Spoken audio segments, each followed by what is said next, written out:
kita nak ambil pahala ni yang tak ada pada hari-hari yang lain.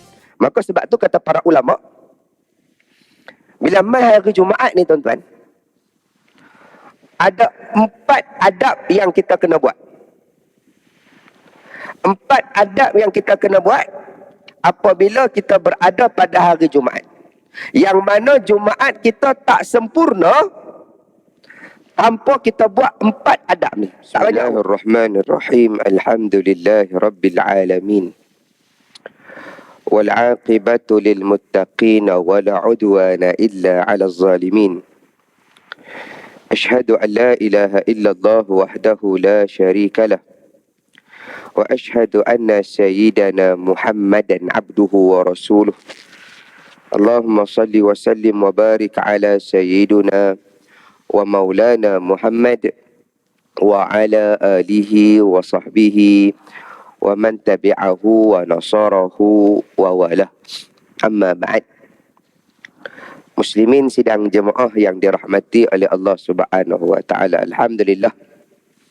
Pertama dan selamanya, marilah sama-sama kita merafakkan setinggi-tinggi rasa syukur kita pada Allah Subhanahu wa taala, kerana dengan limpah dan kurnia daripada Allah, Allah Subhanahu wa taala masih lagi memberikan kita sedikit ruang dan sedikit kesempatan untuk kita sama-sama pada tengah hari ini kita duduk di rumah Allah Subhanahu wa taala, datang awal ke rumah Allah Subhanahu wa taala. Mudah-mudahan kita mendapat pahala yang dijanjikan oleh Allah Subhanahu wa taala untuk orang yang datang awal ke masjid hari Jumaat. Dia hari Jumaat ni dia special. Kan? Sebab tu Nabi sebut dalam hadis, khairu yaumin tuli'at alaihi syams yaumul Jum'ah. Hari yang paling terbaik terbitnya matahari. Maksudnya hari yang paling baik lah. Dalam seminggu, Nabi kata hari Jumaat. Maka sebab tu hari Jumaat ni tuan-tuan, dia ada kelebihan tertentu yang tidak ada pada hari-hari yang lain. Sebab dia disebut dengan Sayyidul Ayyam, ketua bagi segala hari. Macam kita dekat office lah. Kan? Bos dengan staff tak sama level dia. Kan? Tak sama. Bos level lain, staff level lain. Bos kerja lain, staff kerja lain. Bos benefit lain, staff benefit lain. Mana boleh sama? Staff mana boleh minta gaji sama dengan bos? Lawan toki orang panggil. Ya. Jadi begitulah hari Jumaat, disebabkan dia Sayyidul Ayyam, ketua bagi segala bulan, segala hari. Ada kerja yang hari Jumaat kita buat, hari lain kita tak buat. Ada kelebihan hari Jumaat yang tidak ada pada hari yang lain. Antaranya kelebihan datang awal masjid. Datang awal masjid ni tuan-tuan, hari Jumaat, kelebihan dia banyak. Sehingga Nabi sebut dalam satu hadis yang panjang, kelebihan datang awal masjid hari Jumaat. Nabi sebut ada lebih kurang 5 ataupun 6 kelebihan. 5 ataupun 6 pahala. Nabi sebut bermula daripada pahala seolah-olah kita menyedekah ataupun menyembelih seekor unta merah. Nabi kata, pahala dia mula-mula datang awal masjid hari Jumaat, bermula dengan seolah-olah kita sembelih, kita sedekah seekor unta merah. Unta merah ni kalau zaman kita ni Lamborghini lah tuan-tuan. Macam tu lebih kurang bandingan dia. Lamborghini. Zaman tu kenderaan paling mahal unta merah. Kalau kita Bugatti Veyron, macam tu lah lebih kurang level dia.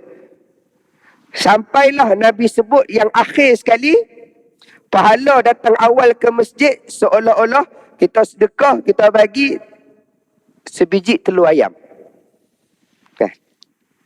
Jadi saya tanya pada guru saya tanya macam mana kita nak tahu Kita dapat unta merah ke telur ayam? Lalu jawab guru saya, bahagikan setiap pahala ni mengikut jam. Sebab lepas daripada habis subuh, nak sampai ke waktu Jumaat ni, dia takkan lari 5 ke 6 jam. Dia tak? Dia takkan lari. Syuruk contoh 7, apa? Syuruk 7, 6 minit. Kan? Kita masuk Zuhur 1.16. Jadi lebih kurang dalam 6 jam. Dia tak lari. Jadi kata guru saya, bahagikan setiap pahala tu ikut jam. Bermaksud, kalau kita nak dapat pahala unta merah, lepas subuh kena duduk masjid dah, tuan. Lepas subuh kena duduk masjid. Habis yang kita main sejam sebelum Jumaat ni, dapat telur ayam je lah, tuan. Okeylah, dapat juga telur. Habis orang yang main lepas pada azan, dah lah main lepas pada azan, makan pisang pula kat luar. Makan pisang, makan nasi lemak, sembang. Dah lah main lepas Jumaat. Kalau yang main sebelum Jumaat, macam kita ni, sejam sebelum Jumaat ni, dapat telur ayam. Kalau main lepas Jumaat, dengan telur-telur pun tak dapat. Main lepas azan. Sebab tu tuan-tuan, tiap-tiap hari Jumaat, usahakan sebelum azan masuk masjid dah. Sebelum azan masuk masjid dah, hari Jumaat. Sebab Nabi sebut dalam hadis, setiap kali hari Jumaat, dekat pintu-pintu masjid ni, malaikat tunggu. Ni, ada malaikat tu. Cuma kita tak nampak lah. Ada malaikat tu. Malaikat akan tunggu duduk di pintu-pintu masjid. Sampai bila? Sampai khatib duduk atas mimbar. Khatib duduk atas mimbar, bagi salam. Malaikat ni dia tutup buku, dia duduk dengar khutbah. Lepas tu usahakan setiap kali hari Jumaat, mai sembahyang Jumaat, masuk masjid sebelum azan. Usahakan. Kita nak ambil pahala ni yang tak ada pada hari-hari yang lain. Maka sebab tu kata para ulama, bila mai hari Jumaat ni tuan-tuan, ada 4 adab yang kita kena buat. 4 adab yang kita kena buat apabila kita berada pada hari Jumaat. Yang mana Jumaat kita tak sempurna tanpa kita buat 4 adab ni. Tak banyak pun. Tuan-tuan boleh catat dalam handphone, boleh buat status Facebook. 4 dah. Tak banyak pun tuan-tuan. Jadi lepas pada ni, kalau sebelum ni Jumaat kita tak buat 4 benda ni, lepas pada ni pastikan tiap-tiap hari Jumaat buat. Ulama sebut 4 adab bila berada pada hari Jumaat. Bermula bila? Malam tadi. Malam Jumaat. Start pada maghrib, sampailah masuk maghrib nanti. Sampai asar. Penghujung asar sebelum masuk maghrib. Pastikan 4 adab ni kita buat. Baik. Apa 4 adab tu? Yang pertamanya kata para ulama, aktsiru salawatakum. Perbanyakkan selawat kalian. Hari Jumaat kena banyak selawat.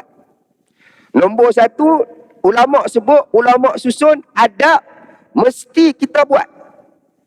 Hari Jumaat kena banyak selawat pada Nabi. Sebab apa? Sebab disebut dalam riwayat, selawat yang kita baca hari Jumaat ni akan dibentangkan pada Nabi. Maksud dikhabarkan pada Nabi siapa yang selawat banyak pada hari Jumaat. Bermaksud Nabi tahu siapa yang kasih dan cinta pada Nabi. Sebab orang yang tak selawat atas dunia ni tuan-tuan, orang ni dia tak boleh tengok Nabi SAW di hari akhirat. Satu hari, Sayyidatina Aisyah radhiyallahu anha wa ardah, satu hari dia tengah jahit baju. Tengah-tengah dia jahit baju, tiba-tiba jarum jatuh. Dan tu lampu padam. Jarum jatuh, time tu lampu padam. Macam drama Melayu lah. Dan tu selisih. Macam tu lah. Jarum jatuh, lampu padam. Cari-cari jarum tak jumpa. Bilik gelap. Yalah, jarum pun kecil. Cari-cari tak jumpa. Tak lama, tengah-tengah cari tu, masuk Nabi SAW dalam bilik ni. Bila Nabi masuk dalam bilik ni, bilik jadi cerah. Yalah, sebab Nabi wajahnya bercahaya. Kan? Jadi bila Nabi masuk dalam bilik yang gelap, bilik tu jadi cerah. Jadi terang. Disebutlah hadis, Nabi ni kalau berjalan, macam cahaya yang berjalan. Tuan-tuan, kita akan nampak macam cahaya tengah bergerak. Kalau Nabi bercakap, macam cahaya keluar daripada mulut Nabi. Sebab Nabi ni, nurun ala nur. Kan? Kita baca selawat. Setiap kali main maulid Nabi, kita baca nurun ala nurin. Cahaya di atas cahaya. Maka sebab tu bila Nabi masuk dalam bilik gelap ni, bilik jadi cerah. Terang. Dengan indahnya Nabi SAW. Lalu Sayyidatina Aisyah bila dia tengok Nabi masuk bilik gelap jadi cerah, dia kata apa, ya Rasulullah, ada lagi tak orang yang lagi indah, yang lagi cantik daripada kamu ya Rasulullah? Ada lagi tak ya Rasulullah? Lalu kata Nabi SAW, rugilah di hari akhirat nanti ada orang tak boleh tengok aku, kata Nabi. Nabi hak lagi cerah daripada cahaya ni, yang masuk bilik gelap jadi terang bilik. Nabi kata ada orang tak boleh tengok aku di hari akhirat nanti. Ada orang tak nampak aku. Maksudnya ada orang lagi buta di hari akhirat daripada orang buta atas dunia. Orang buta atas dunia, tuan-tuan, walaupun dia tak nampak, tapi dia boleh merasai kehadiran cahaya. Sebab tu dia boleh beza tempat gelap, tempat terang. Dia boleh beza siang dengan malam. Tapi ada orang lagi teruk pada orang buta di hari akhirat. Nabi yang bercahaya, dia tak boleh tengok Nabi. Lalu Sayyidatina Aisyah kata pada Nabi, ya Rasulullah, siapa yang malang sangat tu ya Rasulullah? Siapa yang rugi sangat tu ya Rasulullah? Tak boleh tengok kamu yang cantik ni ya Rasulullah.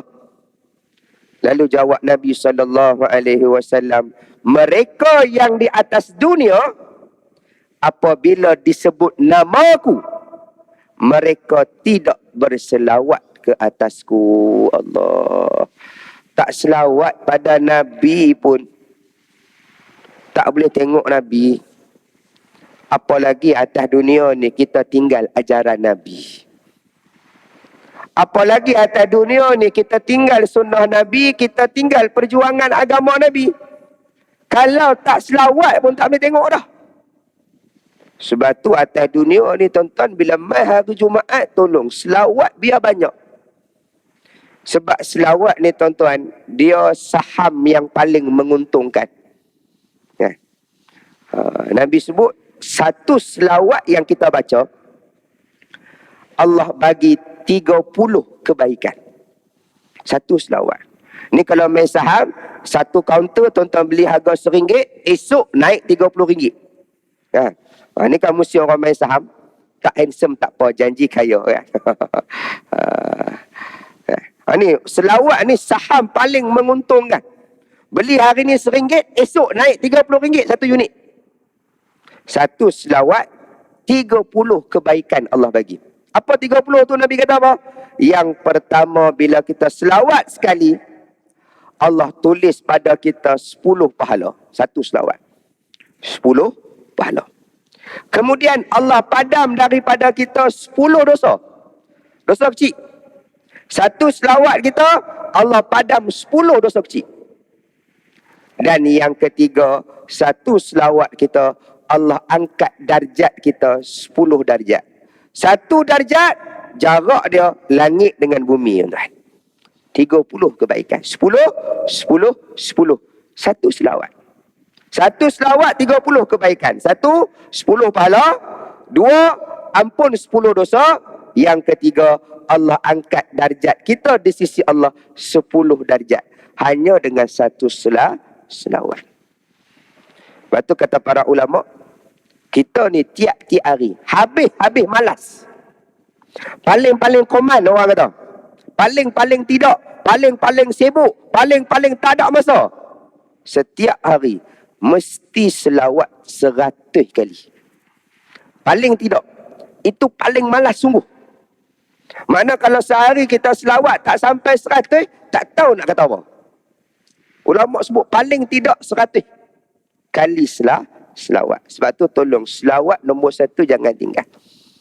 Ada orang dapat kebaikan hanya kerana satu selawat yang dia baca atau yang dia tulis. Disebut dalam satu kisah. Satu hari anak murid Imam Syafi'i. Ini kisah untuk kita ambil pengajaran.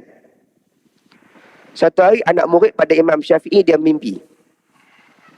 Dia mimpi bertemu dengan Imam Syafi'i dalam mimpi dia. Dan dalam mimpi tu, dia tengok Imam Syafi'i sedang duduk di atas satu singgasana yang cantik, yang indah. Pakai pakaian yang indah, yang cantik. Persalinan yang mewah. Persalinan yang gah. Lalu anak murid ni tanya.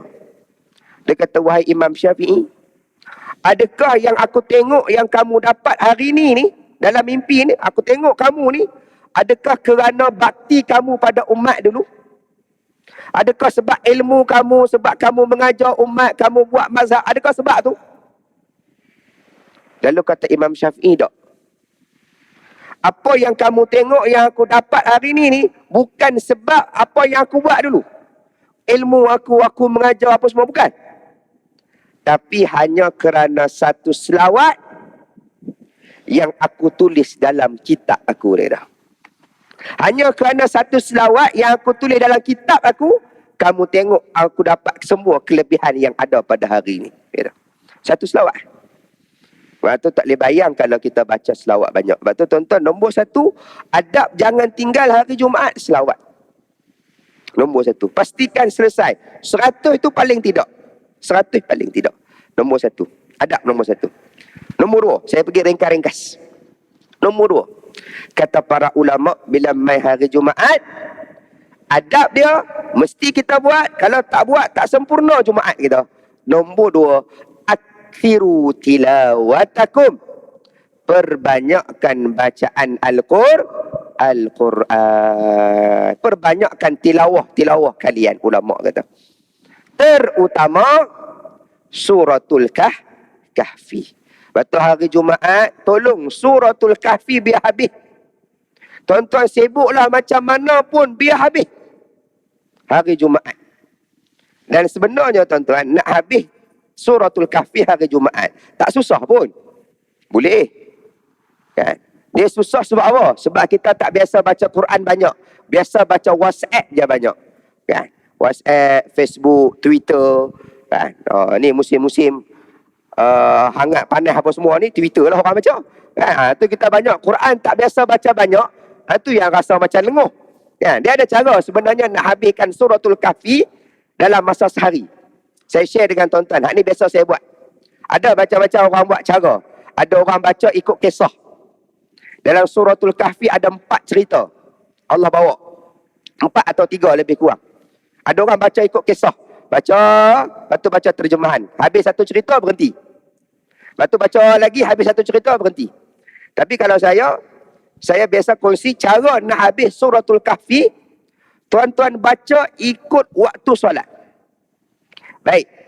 Suratul Kahfi berapa ayat? Ni. 110. Kita dah berapa waktu sembahyang? 5. Mula maghrib semalam, isyak, subuh, Jumaat, asar. Satu waktu tuan-tuan baca 22 ayat. Satu waktu. Ringan sikit tu tak? Nak baca 110, dah lah ayat panjang-panjang. Tuan-tuan baca satu waktu solat 22. Maghrib 22, isyak 22, subuh 22, Jumaat 22, asar 22. Habis 110 ayat. Penat, banyak sangat 22. Sekali baca. Baca sebelah sebelum sembahyang, sebelah lepas sembahyang. 5 waktu, habis 110 ayat. Ringan sikit. Tak rasa berat sangat. Betul tak? Tapi memang tak sempat juga, Ustaz. Saya ni sibuk sungguh. Dengan PM, saya bawah sikit daripada dia. Memang sibuk. Tak ada nak baca. Maka ulama kata, kalau tak boleh baca semua, baca 10 yang awal, baca 10 yang akhir sahaja. 10 yang awal, kemudian ambil 10 yang akhir. Yang tu pun tak sempat juga. Saya dengan PM, busy saya lagi daripada PM. Contoh. Memang busy sungguh. Meeting tu 24 jam. Baca 10 yang awal sahaja. Lepas tu, pilah buat kerja. Tak ada masalah. 10 pun tak boleh. Baik mati jangan hidup, tuan. Senang. 10 pun tak sempat. Lepas tu hari Jumaat, adab nombor 2, Al-Kahfi jangan tinggal. Nabi sebut siapa baca, disinari dengan cahaya di antara 2 Jumaat. Makna dalam kebaikan, dalam keberkatan hidup dia sepanjang Jumaat. Nampak? Jadi, Suratul Kahfi nombor 2. Adab yang ketiga. Yang kalau boleh, bila mai hari Jumaat, jangan tinggal, jangan miss. Kata para ulama, aktsiru da'awatakum. Perbanyakkan doa-doa kalian. Banyakkan doa. Lepas tu hari Jumaat ni tuan-tuan, Nabi sebut dalam satu hadis. Ada satu waktu yang kalau kita angkat tangan, doa pada Allah, berbetulan dengan waktu tu, malaikat angkat doa kita, Allah terima, Allah tak tolak. Selagi kita tak buat 2 benda. Kalau buat 2 benda ni, doa lah macam mana, Allah tak terima. Pertama, makan benda haram. Makan benda haram, Allah tak terima doa. Nombor 2, derhaka pada 2 orang tua, Allah tak terima doa. Kalau tak buat 2 benda ni, kita doa hari Jumaat, kena dengan waktu tu, Allah nak malaikat angkat doa kita, Allah terima, Allah tak tolak. Cuma waktu tu Nabi tak bagi tahu bila. Nabi tak bagi tahu bila. Pagi Jumaat ke, malam Jumaat ke, lepas Jumaat ke, waktu khutbah ke. Nabi tak bagi tahu dalam hadis tu waktu tu bila. Cuma ulama keluar pendapat. Ada yang mengatakan waktu tu selepas asar, sebelum maghrib. Lepas asar nanti, sebelum maghrib, ada waktu mustajab doa ni tadi. Ya. Kenapa Nabi tak bagi tahu? Kata para ulama, supaya sepanjang hari Jumaat kita berdoa pada Allah Subhanahu wa ta'ala. Lagi-lagi kita musim sekarang ni tuan-tuan. Musim orang sakit. Dengan COVID tak habis lagi, tiba-tiba main influenza pula banyak. Saya pun baru baik ni minggu lepas. Seminggu kot tuan-tuan. 10 kilo turun. Lebih kurang influenza dengan COVID ni. Ni sekarang musim orang sakit. Musim orang mati tiba-tiba ramai tuan-tuan. Jadi banyakkan berdoa biar Allah lindungi kita daripada keburukan. Banyakkan doa. Dan doa sekali untuk orang lain. Jangan untuk doa diri kita. Doa sekali untuk orang lain. Sebab bila kita doa untuk orang lain, kebaikan doa itu turut akan dapat dekat kita. Lepas tu hari Jumaat, tolong perbanyakkan doa. Daripada banyak kita mengumpat orang, banyak kita fitnah orang, kita kata ke orang, baik mulut kita hari Jumaat, banyakkan berdoa. Itu nombor 3. Dan yang keempat, akhir sekali tuan-tuan. Ada amalan ataupun adab yang kita kena buat bila mai hari Jumaat. Nombor 4. Akhir sekali, apa dia? Kata para ulama, aktsiru sadaqatakum. Perbanyakkan sedekah kalian. Bila mai hari Jumaat, sedekah kena banyak. Sebab tu mai masjid, poket, jangan letak vape. Ni letak vape, tak letak vape lah. Tak Dunhill 20. Vape gantung kat leher. Dunhill 20. Vape pula. Main masjid tak duit dalam poket tuan. Masuk masjid, tengok ada tabung masjid letak. Ada tabung orang susah letak. Masjid nak cat letak. Masjid nak repair jalan letak. Baru betul. Ini dok atas 20, bawah John. Rokok penuh dalam poket. Bukan orang sini lah, orang Zimbabwe. Sini okey. 2 kali 5. Tuan. Main masjid, sedekah tuan. Hari Jumaat. Sebab apa? Sebab bila kita sedekah, Allah beri kita 3 kemudahan dalam hidup kita. Bila kita mudah sedekah, ringan sedekah, mudah tolong orang, Allah bagi 3 kemudahan. 3 keringanan. Yang pertama, Allah beri kemudahan dalam hidup kita. Hidup jadi mudah, jadi senang. Ada masalah cepat selesai. Ada sempit, cepat Allah bagi lapang. Ada serabut, cepat Allah bagi tenang. Ada sakit, cepat Allah bagi sembuh. 1. Nombor 2, Allah beri kemudahan, keringanan waktu kita sakaratul maut, waktu kita nak mati. Waktu kita nak mati, Allah ringankan sakit mati kita. Tuan-tuan, mati ni sakit tuan. Tak percaya tuan-tuan mati tengok. Sakit tak sakit? Sakit. Mana Ustaz tahu sakit? Ustaz pernah mati ke? Tak. Nabi rasa sakitnya wafat tuan-tuan. Tuan-tuan, Nabi rasa sakitnya wafat. Walaupun Nabi wafat dalam keadaan malaikat maut jumpa Nabi, minta izin. Minta izin dulu dengan Nabi. Nabi kata, hari ni tak mau mati lagi. Esok. Esok baru cabut nyawa. Esok baru Nabi wafat. Mana malaikat maut mai jumpa Nabi, minta izin. Kemudian malaikat maut pula cabut nyawa dengan cara yang paling lembut. Yang dia tak pernah cabut nyawa orang lain selembut dia cabut nyawa Nabi SAW. Saat lagi dia cabut nyawa dia sendiri pun, dia tak cabut lembut macam tu. Itu pun Nabi waktu dicabut nyawa, malaikat Jibril berpaling daripada Nabi. Tak tengok Nabi. Sampai Nabi tanya, wahai Jibril, kenapa tak mau tengok aku? Jibril kata apa? Aku tak sanggup nak tengok kamu ya Rasulullah dalam keadaan sakaratul maut. Maksudnya, Nabi pun rasa sakitnya wafat. Kita, wallahualam. Lepas tu antara yang meringankan sakitnya mati kita, mengelakkan kita mati dalam keadaan buruk, ialah sedekah kita atas dunia. 2. Dan yang ketiga, kemudahan yang Allah bagi.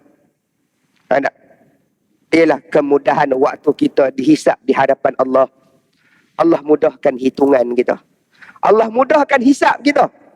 Sebab atas dunia kita pernah memudahkan urusan orang lain, pernah tolong orang lain dengan sedekah yang kita bagi. Lepas tu tuan-tuan, atas dunia jangan pilih jadi orang kedekut. Sebab Nabi sebut orang kedekut ni tuan-tuan, yang pertama jauh dia daripada Allah. Allah tak sayang, Allah tak kasih. 1. Nombor 2, jauh daripada manusia. Orang tak suka orang kedekut. Tak. Buat pekerja tak suka bos kedekut. Isteri tak suka suami kedekut. Bahkan orang tu kalau dia sendiri kedekut, dia tak suka orang kedekut dengan dia. Tak? Dia kedekut. Dia tak suka orang lain kedekut dengan dia. Memang orang kedekut ni orang tak suka. Yang ketiga, dia jauh daripada syurga. Dia dekat dengan api neraka Allah Subhanahu wa ta'ala. Nabi sebut, orang kedekut jauh pada Allah, jauh pada manusia, jauh pada syurga, dekat dengan api neraka. Orang pemurah pula, Nabi kata Allah sayang, nombor 1 dia dekat dengan Allah. Allah sayang, Allah kasih orang yang sedekah, orang yang pemurah. Sebab apa? Pemurah tu sifatnya Allah. Nombor 2, dia dekat dengan manusia. Orang sayang, orang kasih, orang pemurah ni. Orang pemurah ni tuan-tuan, orang sayang waktu dia hidup, dia mati pun orang sayang lagi. Orang kedekut, mati memang orang suka dah. Waktu hidup, orang tak suka dah dia. Orang suka dia mati, orang tak suka dia hidup. Orang kedekut. Dan yang ketiga, orang yang pemurah ni, dia dekat dengan syurga. Dia jauh daripada api neraka Allah Subhanahu wa ta'ala. Sebab tu tuan-tuan, tu 4 adab yang kalau boleh, lepas pada ni, tiap-tiap hari Jumaat, 4 adab tolong jangan tinggal. Saya ulang balik. Nombor 1, perbanyakkan selawat. Aksiru salawatakum. Nombor 1. Tuan-tuan boleh buat konten TikTok ni. 1. Nombor 2, perbanyakkan baca Al-Quran, terutama suratul Kahfi. Usaha juga suratul Kahfi biar habis hari Jumaat. Nombor 3, perbanyakkan doa, angkat tangan, mohon pada Allah. Hari Jumaat banyak waktu mustajab doa. Kan? Antara 2 khutbah. Lepas tu waktu khutbah jangan tidur. Ni dah lah tidur, berdengkur. Tidur okey lagi. Main PUBG tengah khutbah pun ada. Main game. Main game. Atau okey lagi, makan pisang tengah khutbah pun ada. Nah, jangan duduk dengar. Baik, nombor 3. Nombor 4, kata para ulama, perbanyakkan sedekah kita pada hari Jumaat. Jadi itu 4 benda yang kalau boleh lepas ni setiap hari Jumaat jangan tinggal, tuan-tuan, jangan miss.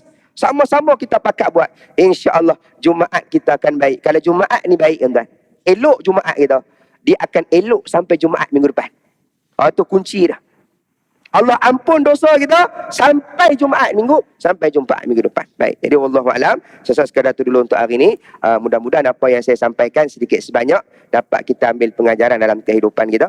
Cuma tuan-tuan, saya minta izin dalam 2 minit.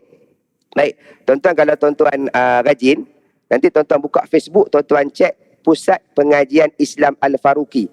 Baik, tuan-tuan, saya tak bawa tabung hari ini. Cuma kalau ada tuan-tuan yang nak menyumbang, tuan-tuan boleh jumpa saya lepas ni. Sebab kami sedang membina satu bangunan setinggi 3 tingkat untuk Pusat Pengajian Islam Al-Faruqi ni. Kalau tuan-tuan buka, ada saya tunjuk progres terbaru. Ya, alhamdulillah kami dah masuk tingkat yang ketiga dah. Cuma kami kena stop sekejap sebab kami kehabisan dana. Jadi kos dia 450,000. Tapi kami dah bayar lebih kurang dalam 200,000 saja. Lagi 250,000 kami nak kena bayar lagi pada kontraktor. Jadi sekarang tengah stop sekejap sebab kami kehabisan dana. Jadi kalau ada tuan-tuan yang nak bantu, nak tolong kami, tuan-tuan boleh jumpa saya lepas daripada solat Jumaat nanti, insya-Allah. Jadi wallahualam, saya rasa sekadar itu dulu untuk hari ini. Mudah-mudahan apa yang saya sampaikan sedikit sebanyak dapat kita ambil pengajaran dalam kehidupan kita. Mudah-mudahan kita dirahmati oleh Allah Subhanahu wa taala. Wallahualam. Assalamualaikum warahmatullahi wabarakatuh.